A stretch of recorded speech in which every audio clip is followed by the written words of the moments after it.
ano ang wish list nyo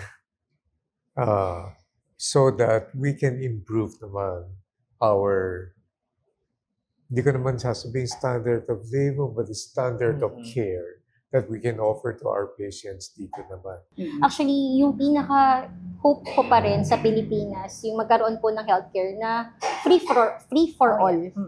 Free healthcare. Kasi, Could you say that again? Free for all. Free for all. Universal health. yes, universal healthcare. Oo.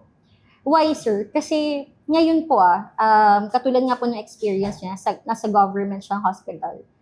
Nag-train din po ako sa isang government hospital. And na-experience na kahit yung mga critical items ay kailangan pong hintayin. For example, medications. So, many hospitals na government or hindi naman government, they will wait for the family po para ma-provide sa patient.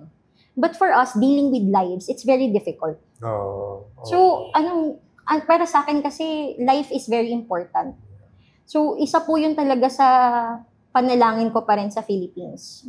Universal health. Paano ba natin sabihin yung universal health?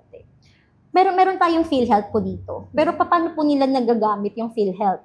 Nagagamit din ng PhilHealth after discharge. Paano sa mga issue po na ito? So ibig sabihin po, yung health is for wealth lang. Wealthy persons. Sobra pong nakakalungkot. And if ako po yung titingin, in my point of view, bakit po yung mga ibang bansa, like Middle East, US, Europe, they can provide it.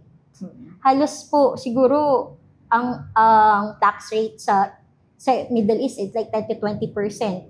Let's say Europe, 40 to 50% tax rate. Pero tayo, mataas din po yung tax natin dito. Mataas din. And yung PhilHealth po ay hindi natin nararamdaman. Hindi nararamdaman.